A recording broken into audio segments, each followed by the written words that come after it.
Salut à toi et bienvenue dans cette quatrième et dernière vidéo sur le chapitre de l'Europe. Dans la vidéo précédente, nous avons vu que dans l'union économique monétaire, il était possible d'agir sur la conjoncture, sur l'état de l'économie à travers deux politiques. La politique monétaire et budgétaire pouvant être soit de relance, soit de rigueur. Mais à la fin, je t'avais dit que la coordination entre ces politiques n'était pas toujours facile à réaliser. En effet, le cadre institutionnel dans lequel s'inscrivent les politiques conjoncturelles dans l'union économique et monétaire présente des défis significatifs. Le partage des compétences avec une politique monétaire unique dirigée par la BCE et des politiques budgétaires nationales encadrées par des règles communes pose deux grands problèmes, des défauts de coordination et des difficultés à faire face aux chocs asymétriques. Dans cette vidéo, nous allons donc analyser ces deux problèmes en commençant par les défauts de coordination. L'un des principaux problèmes de la gouvernance économique européenne réside dans le manque de coordination des politiques budgétaires entre les États membres. Ce manque de coordination peut s'avérer contre-productif et a été particulièrement visible durant les crises économiques récentes. Les règles budgétaires du pacte de stabilité et de croissance, le PSC, imposent des limites strictes au déficit et à la dette publique des États membres. Ces règles visent à maintenir la discipline budgétaire et à éviter les déséquilibres économiques. Cependant, ces règles ont souvent conduit à des politiques d'austérité, même en période de crise économique. Par exemple, pendant la crise de la zone euro, les règles du PSC ont obligé plusieurs pays à réduire leurs dépenses publiques pour respecter les limites de déficit. Cela a aggravé la récession en réduisant la demande globale. De plus, ces règles n'ont pas toujours aidé les pays à réduire leur déficit pendant les périodes de croissance. En théorie, les États devraient réduire leur déficit quand l'économie va bien pour pouvoir augmenter les dépenses en période de crise. Mais en pratique, de nombreux États n'ont pas suffisamment réduit leur déficit pendant les périodes de croissance, limitant ainsi leur capacité à soutenir l'économie en période de récession. Ce manque de coordination des politiques budgétaires peut également avoir des effets négatifs sur les autres pays de la zone euro. Par exemple, si un pays doit réduire ses dépenses pour corriger un déficit commercial, cela peut réduire sa demande de produits importés, affectant ainsi les exportations des autres pays européens et ralentissant leur croissance. Une meilleure coordination permettrait aux pays de la zone euro de travailler ensemble pour stimuler la demande globale et favoriser la croissance économique. Un autre grand problème est le manque de coordination entre la politique monétaire de la Banque centrale européenne et les politiques budgétaires nationales. La politique monétaire de la zone euro est centralisée et gérée par la Banque centrale européenne, tandis que les politiques budgétaires sont décentralisées et relèvent de la responsabilité des États membres. Cette séparation peut conduire à des incohérences et réduire l'efficacité des politiques économiques. Prenons un exemple pour illustrer ce point. Imaginons que la BCE décide d'augmenter ses taux d'intérêt directeurs parce qu'elle anticipe une hausse de l'inflation. L'objectif est de rendre le crédit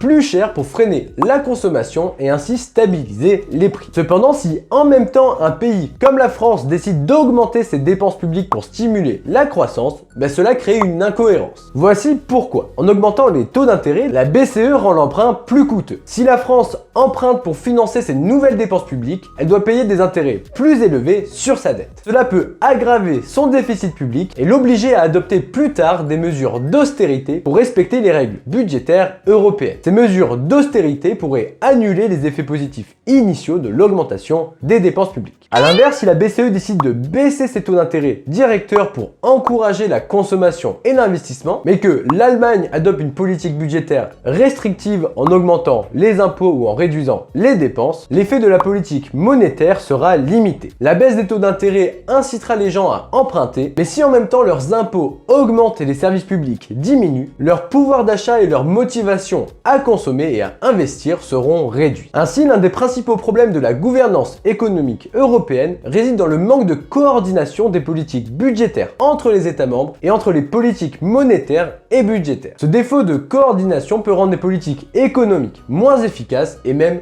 contre-productive. Mais les défis ne s'arrêtent pas là. En plus des problèmes de coordination, la zone euro doit également faire face à des difficultés importantes lorsqu'il s'agit de gérer les chocs asymétriques. Un choc asymétrique est une perturbation économique qui affecte différemment les pays d'une même zone monétaire, ici la zone euro. Ces chocs peuvent provenir de diverses sources telles que des crises économiques spécifiques à un pays, des variations de la demande dans un secteur clé ou à des événements politiques ou sociaux. Alors pour rappel, la zone euro est composée de 19 19 pays aux économies très différentes. La BCE applique une politique monétaire unique pour toute la zone euro, ce qui signifie qu'elle fixe les mêmes taux d'intérêt pour tous ces pays. Cette approche fonctionne bien lorsque tous les pays de la zone font face à des conditions économiques similaires. Mais elle pose un gros problème lorsque des chocs asymétriques se produisent. Par exemple, lorsqu'une crise économique touche sévèrement un pays mais pas les autres. La BCE peut difficilement ajuster sa politique monétaire pour répondre à un choc qui n'affecte qu'un ou quelques pays, car cela pourrait ne pas être approprié pour l'ensemble de la zone euro. Imaginons que la BCE anticipe une déflation, donc une baisse des prix dans la zone euro, et décide de baisser les taux d'intérêt directeurs pour stimuler l'économie et faire augmenter les prix vers l'objectif de 2% d'inflation annuelle. Si en même temps un pays comme l'Italie connaît des conflits sociaux importants qui entraînent des hausses de salaire significatives, ces hausses se répercutent sur les prix, augmentant l'inflation dans ce pays. Dans ce cas, la politique monétaire expansionniste de la BCE pourrait aggraver l'inflation en Italie, rendant la politique inefficace et contre-productive pour ce pays. Mais en plus de la politique monétaire unique, les États membres de la zone euro doivent respecter des règles budgétaires strictes imposées par le pacte de stabilité et de croissance qu'on a vu dans la vidéo précédente. Ces règles limitent les déficits publics à 3% du PIB et la dette publique à 60% du PIB. Bien qu'elles soient destinées à maintenir la discipline budgétaire et la stabilité financière, elles limitent également la capacité des États à réagir de manière flexible aux chocs économiques. Lorsqu'un pays de la zone euro subit un choc asymétrique, comme une forte baisse de la demande dans un secteur économique, il aurait besoin d'augmenter ses dépenses publiques ou de réduire les impôts pour stimuler son économie. Cependant, en raison des règles strictes du PSC, le pays peut hésiter à accroître son déficit public de peur d'avoir des sanctions. Cela limite la capacité du pays à utiliser pleinement sa politique budgétaire pour stabiliser son économie en période de crise. De plus, la coordination entre les politiques budgétaires des différents pays est souvent insuffisante. Prenons l'exemple d'un choc de demande négatif provenant d'une augmentation des taux d'épargne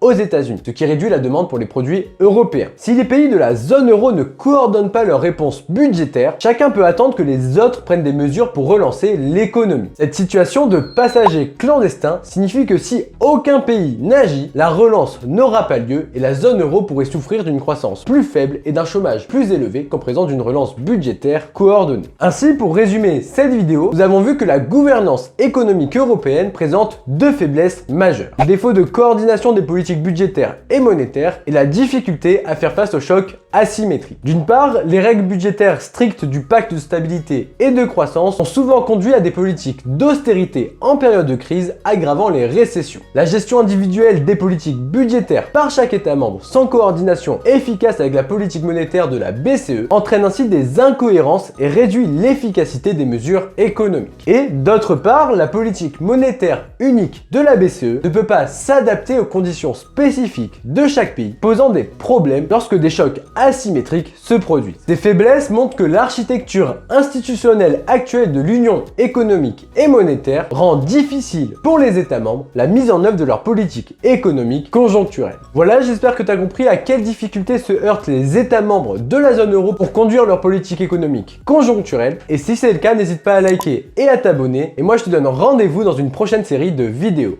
Bye!